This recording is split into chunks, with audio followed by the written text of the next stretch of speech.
नमस्कार विद्यार्थी मित्रांनो, मी कल्याणी लोकायन आयएस अकॅडमी मध्ये तुमचे स्वागत करते। तर नवीन विद्यार्थ्यांसाठी पुन्हा एकदा आपण वीकली करंट अफेअर्सच्या सिरीज नुसार दर रविवारी एक व्हिडिओ अपलोड करत असतो। चला तर मग सुरू करूया आपल्या 7व्या सेशनला, experience the current with Kalyani.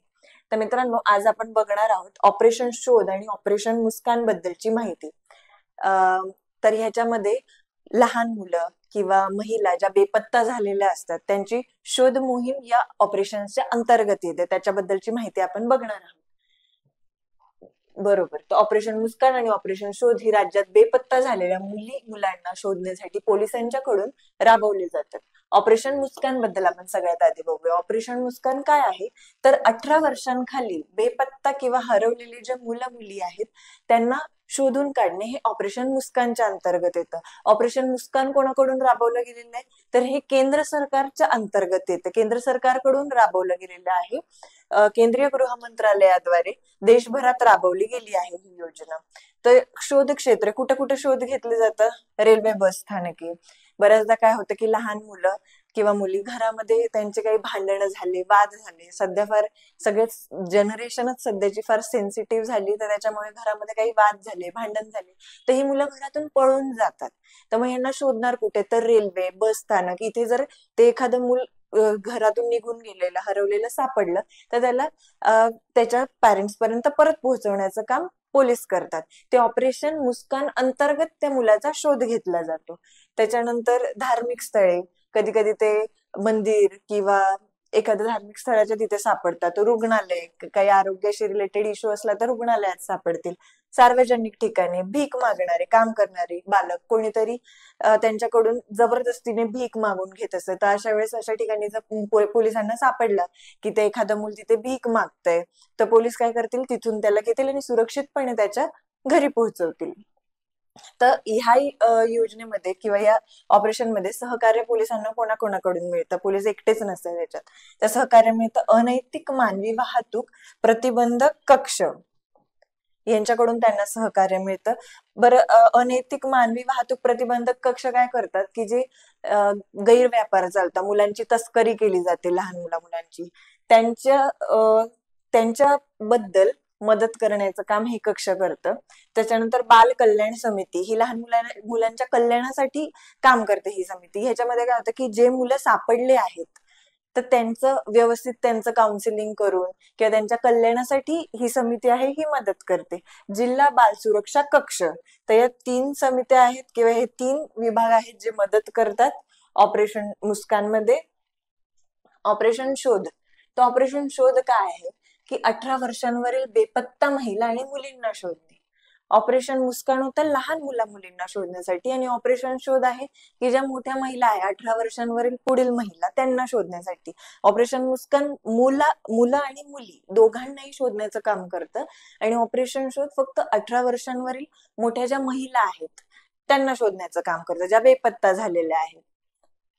तर ह्याची सुरुवात कोणी केलीये, महाराष्ट्र सरकारद्वारे। ऑपरेशन मुस्कानच्या यशानंतर ऑपरेशन मुस्कानचं बऱ्यापैकी यशस्वी झालंय, तर ते बघितल्यानंतर महाराष्ट्र सरकारला वाटलं की आता आपणही एखादं ऑपरेशन सुरू करावं। तर कार्यपद्धती काय की पोलीस ठाण्यांच्या स्तरावर शोध मोहीम, स्वयंसेवी संस्थांची मदत। कोण मदत करतं की पोलीस तर ऑब्व्हियसली करतातच, पण स्वयंसेवी संस्था जे एनजीओज असतात ते पण ह्याच्यामध्ये मदत करताना दिसतात। अतिरिक्त मदत अजून कोण करतं की घरगुती हिंसाचारामुळे घर सोडलेल्या महिलांना भरोसा केंद्राद्वारे समुपदेशन व मदत। बऱ्याच महिलांना काय होतं की डोमेस्टिक व्हायलन्स असतो किंवा काही घरामध्येच फॅमिली इश्यू असतात किंवा नवऱ्याकडून मारहाण, या सगळ्या गोष्टीमुळे त्या घर सोडूनच पळून जातात, कुठून त्यांना सपोर्ट न मिळाल्यामुळे। तर ज्यावेळेस अशा व्यक्तीची, अशा महिलेची कंप्लेन जर तिच्या पतीने पोलीस ठाण्यामध्ये केली तर ते तिला शोधतील आणि शोधल्यानंतर जर ती घरगुती हिंसाचाराने पीडित असेल तर भरोसा म्हणून जे केंद्र आहे तिथे तिला पाठवलं जातं, तिथे तिचं काउन्सिलिंग केलं जातं की जेणेकरून ती समाजामध्ये पुन्हा उभी राहावी आणि त्याच्यानंतर मग तिला सुरक्षितपणे तिच्या घरी पाठवलं जातं। तर पुढे आहे प्रधानमंत्री धनधान्य कृषी योजना। योजनेचं नाव धनधान्य कृषी योजना, प्रधानमंत्री धनधान्य कृषी योजना मंजुरी केंद्रीय मंत्रिमंडळाने कधी दिली? तर 16 जुलै 2025 रोजी केंद्रीय मंत्रिमंडळाने मंजुरी दिली. कालावधी किती आहे? तर 6 वर्षांचा कालावधी आहे. प्रधानमंत्री धनधान्य कृषी योजना कशासाठी? तर कृषी क्षेत्राचा विकास आणि पर्यायाने शेतकऱ्यांचा विकास, शेतकऱ्यांचं उत्पन्न वाढवणं याच्यासाठी ही योजना राबवण्यात आलेली आहे. सुरुवात 2025-26च्या आर्थिक वर्षापासून या योजनेची सुरुवात करण्यात येणार आहे. देशातील 100 जिल्ह्यांमध्ये, जवळजवळ 100 जिल्ह्यांमध्ये राबवली जाईल ही योजना. प्रत्येक राज्य केंद्रशासित प्रदेशातून किमान एक जिल्हा निवडला जाईल, म्हणजे जेणेकरून प्रत्येक विभागात, प्रत्येक भागामध्ये ही योजना पोहोचली पाहिजे, म्हणून प्रत्येक राज्य आणि केंद्रशासित प्रदेशातला एकूण एक जिल्हा ह्याच्यामध्ये निवडला जाणार आहे, म्हणजे ऍटलिस्ट एक तरी, एकूण एक नाही. ही योजना 11 विभागांमधील 36 विद्यमान योजना, इतर राज्य योजना आणि खासगी क्षेत्रासोबत स्थानिक भागीदारी यांच्या एकत्रीकरणाद्वारे राबवली जाईल. म्हणजे सोप्या शब्दामध्ये समजायचं झालं तर ह्या योजने अंतर्गत काय होणार की ज्या राज्य सरकार किंवा केंद्रशासित प्रदेश या सगळ्या द्वारा ज्या छोट्या छोट्या योजना असतील, ज्या कृषी क्षेत्राशी निगडीत असतील, या सगळ्या योजनांचं एकत्रीकरण या योजनेमध्ये होणार आणि एका मोठ्या स्तरावर प्रभावीपणे या योजनेद्वारे कार्य होणार.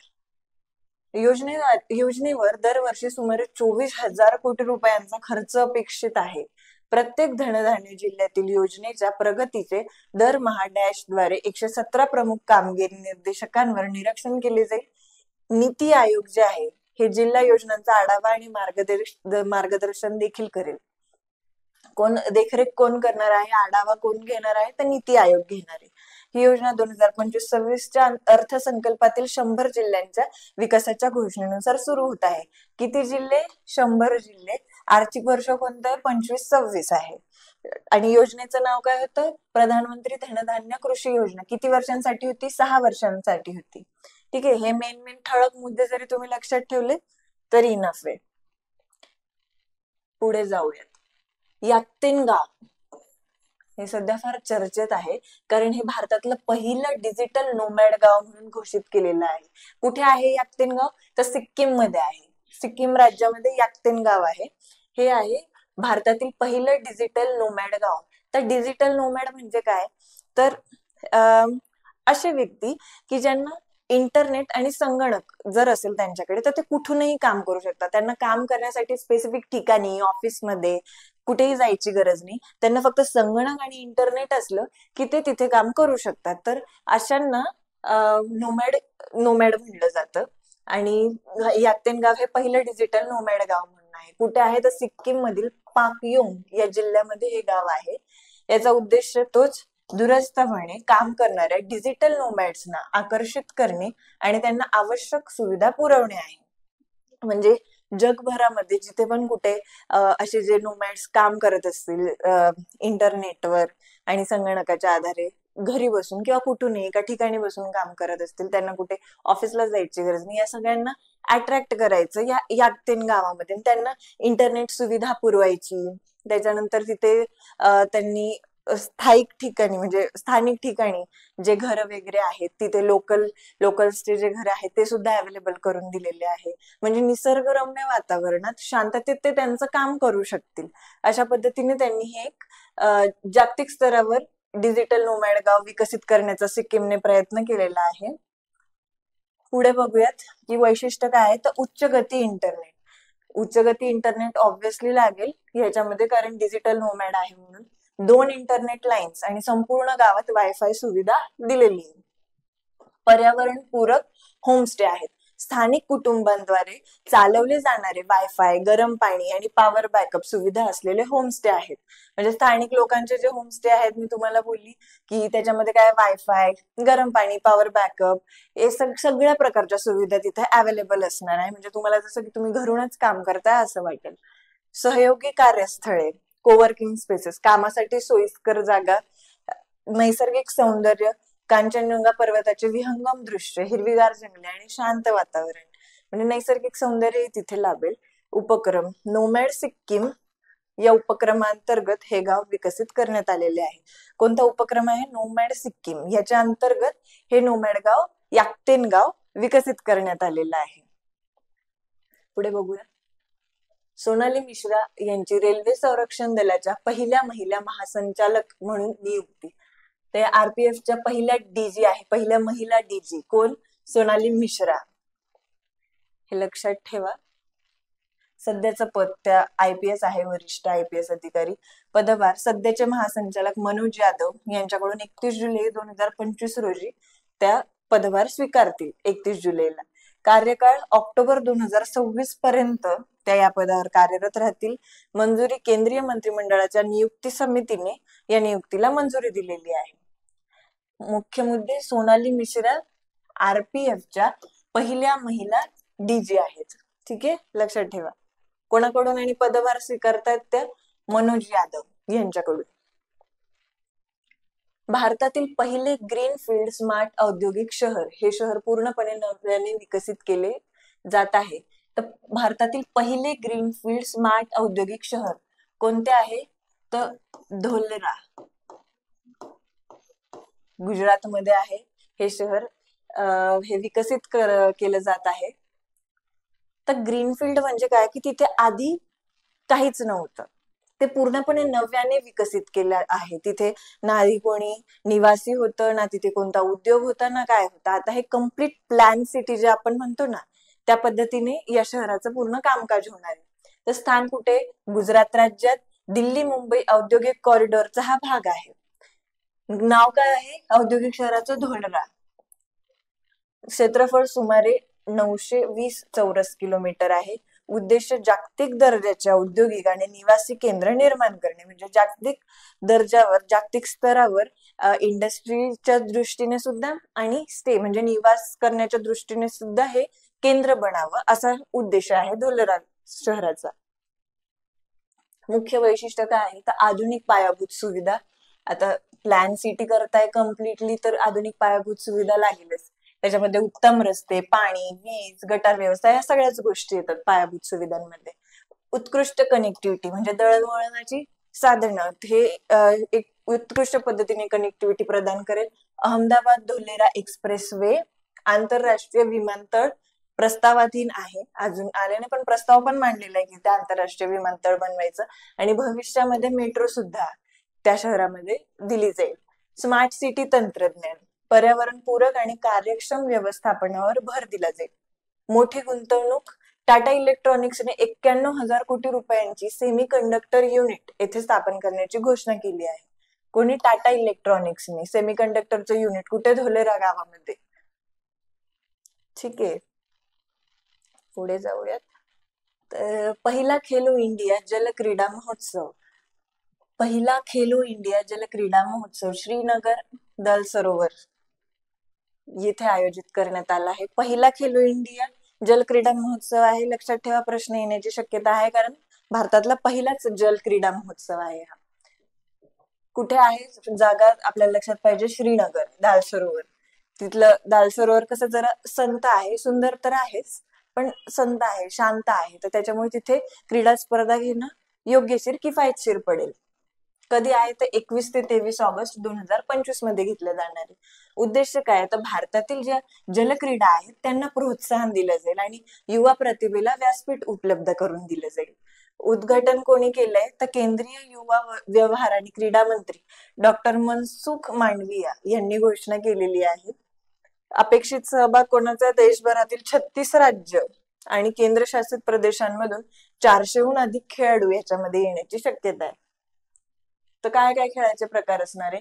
कयाकिंग आणि कॅनोईंग, याच्यामध्ये तुम्ही हे इमेज मध्ये बघू शकता. तर अशा प्रकारे हा प्रकार आहे.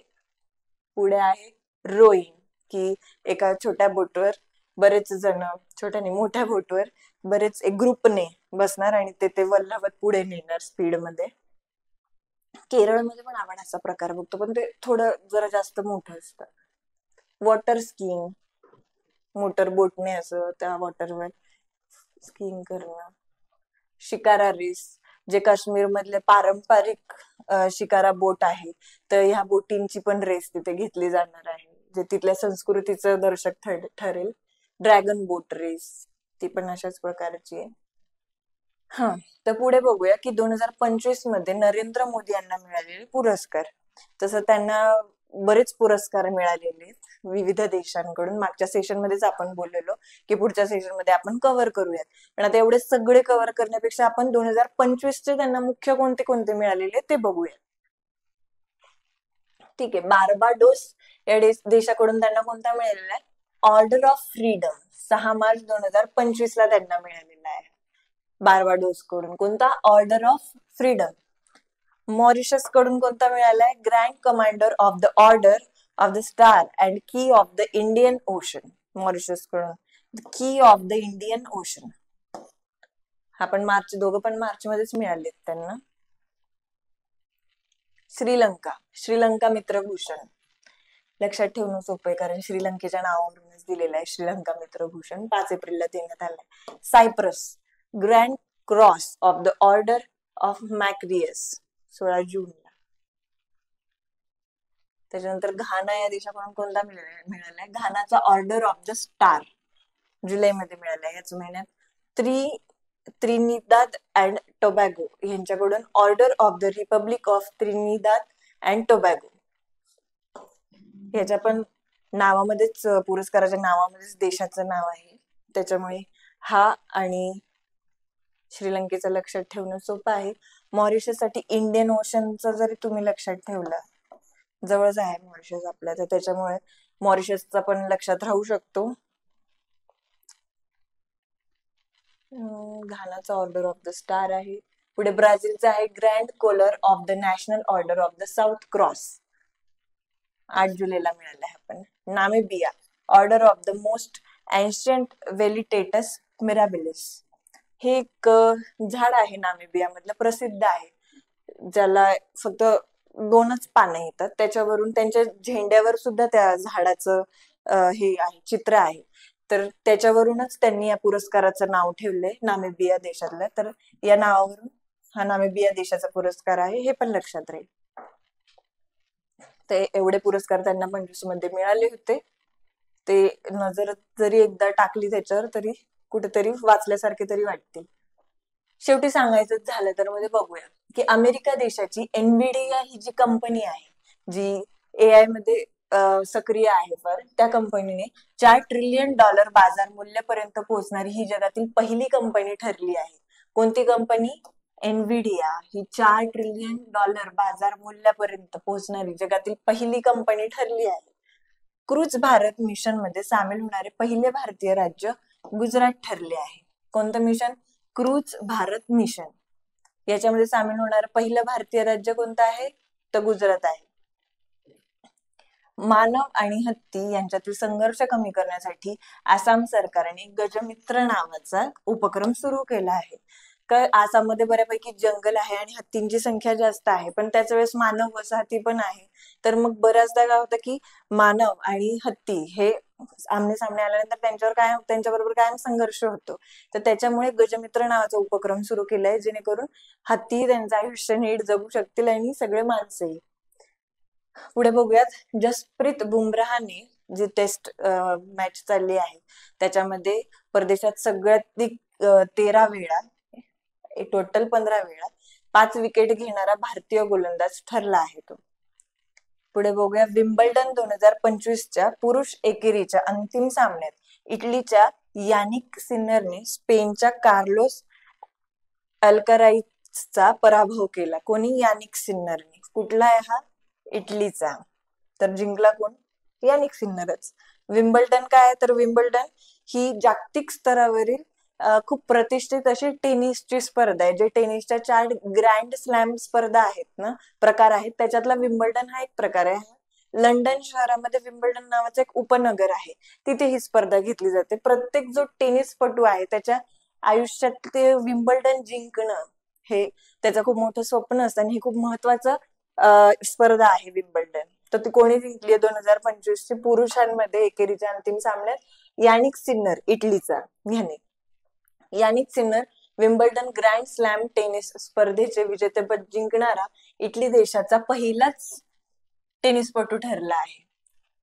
यानिक सिन्नर इटलीचा पहिल्यांदाच त्याने जिंकलेला आहे. ऋषभ पंत इंग्लंड विरुद्ध कसोटीत सगळ्याधिक षटकार ठोकणारा फलंदाज बनला आहे. पंतने इंग्लंड विरुद्ध कसोटी क्रिकेटमध्ये आतापर्यंत 36 षटकार पूर्ण केलेले आहे. टेस्ला कार कंपनीने भारतातील आपले पहिले शोरूम मुंबई येथे उघडले आहे. कुठे उघडले? टेस्लाने आपलं भारतातलं पहिलं शोरूम मुंबईमध्ये. हे लक्षात ठेवा. जगात पर्यटन अर्थव्यवस्थेत अमेरिका प्रथम आहे, पर्यटन अर्थव्यवस्थेत, आणि भारत 8वा आहे. भारताची रँक कितवी आहे? 8वी. पर्यटन अर्थव्यवस्थेत अमेरिका प्रथम क्रमांकावर आणि भारत 8व्या क्रमांकावर आहे. गोष्ट रिझर्व्ह बँकेची. तर विद्याधर यांचं हे पुस्तक आहे, हे राजहंस प्रकाशनने प्रसिद्ध केलेलं आहे. रिझर्व्ह बँकेचा इतिहास याच्याबद्दलची माहिती पूर्ण ह्या पुस्तकामध्ये दिली गेलेली आहे. तर कोणी प्रकाशन केले? राजहंस प्रकाशनाने प्रसिद्ध केलेलं आहे. मुख्यमंत्री फडणवीस यांच्या हस्ते प्रकाशन केलं गेलं होतं. शुभांशु शुक्ला हे आंतरराष्ट्रीय अंतराळ स्थानक येथे 18 दिवस राहून 15 जुलै 2025 रोजी पृथ्वीवर परतले आहेत. आपण बघितलं होतं मागच्या सेशन मध्ये पण की ॲक्झिओम मिशन, त्याच्याबद्दलची पूर्ण माहिती, त्या अंतर्गत ते अंतराळ स्थानकात गेले होते आणि तिथून ते आता 18 दिवस राहून ते आता पुन्हा परत आलेले आहेत.